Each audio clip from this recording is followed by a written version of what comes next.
Assalamualaikum warahmatullahi wabarakatuh. Perkenalkan, nama saya Nadia Tanfira, NPM 190027, Manajemen A, Mata Kuliah Manajemen Keuangan 2, dosen pengampu Mutilawat Puji Setayuda, Universitas Baitur Rahman. Baiklah, kali ini saya akan menjelaskan materi tentang kebijakan dividen. Manajemen mempunyai dua alternatif perlakuan terhadap penghasilan bersih sesudah pajak perusahaan. Yang pertama dibagi kepada para pemegang saham perusahaan dalam bentuk dividen, dan yang kedua diinvestasikan kembali ke perusahaan sebagai laba ditahan. Presentasi dividen yang dibagi dalam earning after tax atau disebut juga dengan dividend payout ratio.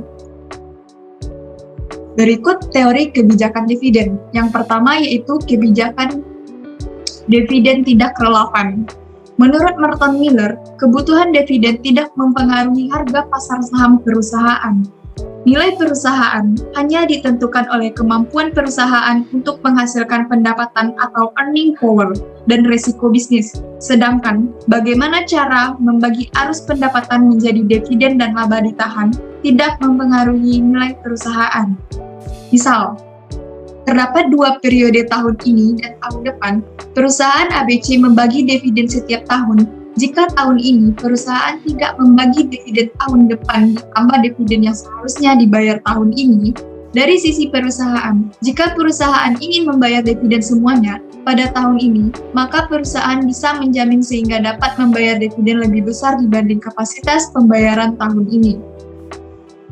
Nah, yang kedua yaitu teori the bird in the hand. Investor lebih menyukai penerimaan cash dividen di masa sekarang dibanding dengan penerimaan capital gains di masa yang akan datang. Sebab, cash dividen yang diterima di masa sekarang bersifat lebih pasti dibanding dengan capital gain yang akan diterima di masa depan. Biaya modal sendiri perusahaan akan naik jika DPR rendah karena investor lebih suka menerima dividen daripada capital gains.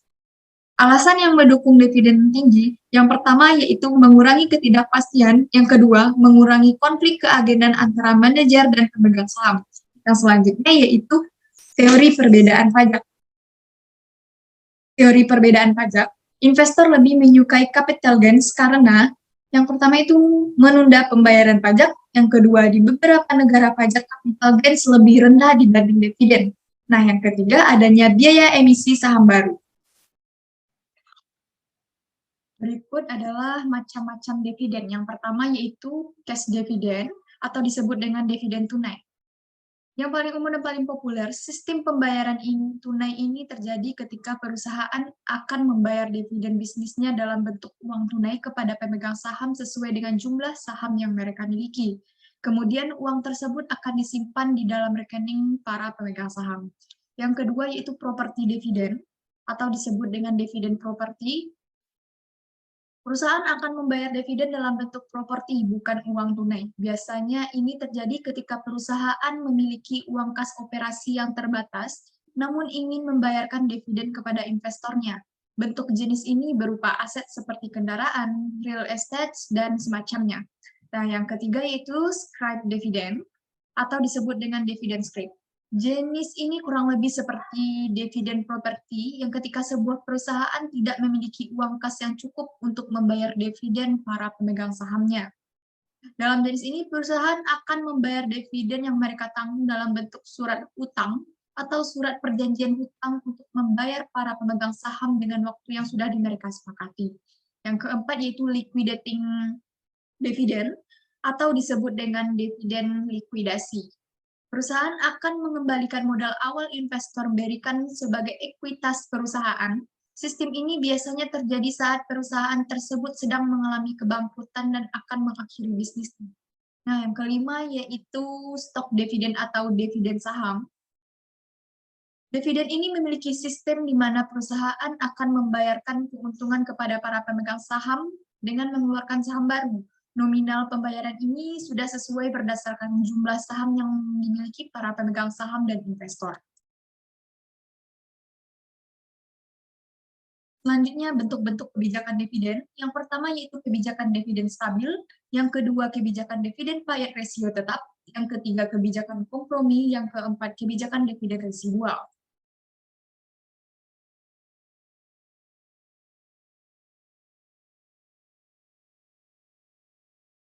Nah, selanjutnya yaitu residual dividend model. Apa itu residual dividend model? Yaitu perusahaan menetapkan kebijakan dividen setelah semua investasi yang menguntungkan habis dibiayai. Dengan kata lain, dividen yang dibayarkan merupakan uang sisa. Cara menentukan residual dividend model, yang pertama, menetapkan penganggaran modal optimum. Yang kedua, menentukan jumlah saham yang diperlukan untuk membiayai investasi baru. Yang ketiga, memanfaatkan laba ditahan yang untuk memenuhi kebutuhan modal semaksimal mungkin. Yang keempat, membayar dividen jika ada sisa laba. Seperti contoh soal berikut merupakan contoh soal dari kebijakan dividen. Yang pertama, data modal sendiri dari PT Mitra Kerinci akhir tahun 2011. Saham biasanya dengan harga 30.000 dengan 10 juta per lembar dengan nilai 300 miliar. Yang kedua, Agio saham dengan nilai 100 miliar dan laba ditahannya dengan nilai 325 miliar dan total menjadi 725 miliar. Saat ini saham biasa memiliki harga pasar seharga 35.000 per lembar. Tunjukkan pengaruh masing-masing kebijakan berikut terhadap data modal sendiri. Yang pertama, 3-for-1 stock split. Yang kedua, 2-for-1 reverse stock split. Yang ketiga, stock dividen 20%. Berikut adalah penjelasan dari soal stock split. Nah, yang berikut adalah penjelasannya. Saham biasa dengan harga 30.000 dengan 10 juta per lembar dengan nilai 300 miliar dan Agio saham 100 miliar dan laba ditahan 325 miliar, maka totalnya menjadi 725 miliar. Nah, selanjutnya kita akan mencari 3-for-1 stock split-nya. Yang saham biasa menjadi 10.000. Dari mana datangnya 10.000? Kita dapat menggunakan rumus berikut. A per B. Yang A-nya nilainya 3 dan B-nya 1. Maka 3 dibagi 1 dikali 30.000. Maka hasilnya 10.000. Dan begitu juga sebaliknya, maka rumusnya akan dibalik menjadi B per A. Jadi 1 dibagi 3 dikali 10 juta, maka hasilnya 30 juta dengan nilai 300 miliar. Dan Agio saham senilai 100 miliar dan laba ditahan 325 miliar dan ditotalkan menjadi 725 miliar. Nah, selanjutnya kita akan mencari 2-for-1 reverse stock split sama seperti penjelasan berikut sebelumnya. Saham biasanya 60.000 datang dari mana? Yaitu seperti contoh soal berikut. A per B atau 2 dibagi 1 dikali 30.000, maka hasilnya 60.000. Nah, dan begitu juga dengan dibalik lagi menjadi B per A rumusnya, yaitu 1 per 2 dikali sama 10 juta ini, maka hasilnya 5 juta.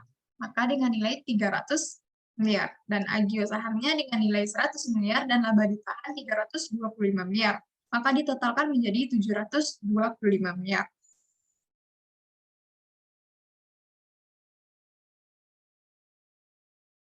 Selanjutnya kita akan membahas stok dividen 20%, yang saham biasanya seharga 30.000 dengan 12 juta per lembar, dengan nilai 360 miliar. Dari mana datangnya 360 miliar ini?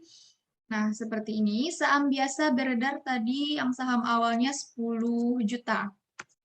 10 juta, lalu dikalikan dengan 20%. Maka hasilnya mendapatkan 12 juta per lembar. Jadi nilai saham biasanya 12 juta ini dikalikan dengan harga saham biasa seharga 30.000, maka mendapatkan hasil 360 miliar. Nah, selanjutnya Agio saham.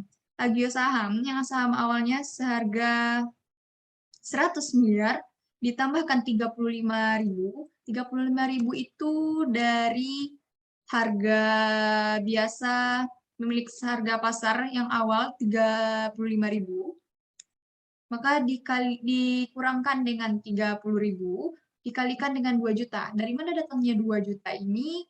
10 juta dari 20% itu 2 juta. Maka 100 miliar ditambah 35.000 dikurang 30.000 dikali 2 juta, maka hasilnya 110 miliar. Dapatlah hasilnya 110 miliar. Nah, selanjutnya laba ditahan 325 miliar. Laba ditahannya 325 miliar, dikurang 35.000 dikali 2 juta. Maka hasilnya 255 miliar. Maka ditotalkan menjadi 725 miliar. Oke, selanjutnya kita akan menemukan materinya, yaitu kebijakan dividen dalam praktek. 1. Membagi dividen dalam jumlah stabil atau meningkat secara teratur. Yang kedua, menjaga kestabilan dividen tidak berarti menjaga tetap stabil. Yang ketiga, kenaikan dividen hingga suatu tingkat di mana mereka yakin dapat mempertahankan di masa yang akan datang. Yang keempat, perjanjian hutang pembatasan saham preferen tersedianya kas kebutuhan dana untuk investasi fluktuasi laba. Selanjutnya, teori signaling hypothesis dan teori Scantle effect. Apa itu teori signaling hypothesis? Yaitu investor melihat kenaikan dividen sebagai sinyal positif atas prospek perusahaan di masa depan. Yang kedua, manajer enggan menaikkan pembayaran dividen kecuali sustainable. Dan selanjutnya, mendukung stability decision of dividend. Nah, selanjutnya teori Scantle effect. Kelompok Scantle yang memegang saham yang berbeda akan memiliki preferensi kebijakan dividen yang berbeda pula. Dan pemegang saham yang membutuhkan penghasilan saat ini lebih menyukai dividen per share yang tinggi dan sebaliknya. Stock report cash merupakan alternatif dari pembayaran dividen cash, merupakan perusahaan mendistribusikan pendapatan dengan membeli kembali saham. Keuntungan pembelian kembali saham yang pertama, penghematan pajak pengumuman, yang kedua merupakan sinyal positif, yang ketiga pembayaran dividen umumnya dilakukan dengan pola stabil, yang keempat pemegang saham mempunyai pilihan. Dan merupakan kekurangan dari pembelian saham, yang pertama yaitu pemegang saham mungkin memiliki preferensi berbeda antara dividen dengan pembeli saham. Yang kedua, perusahaan mungkin membayar harga pembelian kembali terlalu mahal. Yang ketiga, pemegang saham yang menjual sahamnya barangkali tidak mengetahui persis implikasi dan efek program pembelian saham. Demikian penjelasan materi kebijakan dividen dari saya. Apabila ada kesalahan kata atau penulisan, saya mohon maaf. Saya sudahi dengan Assalamualaikum warahmatullahi wabarakatuh.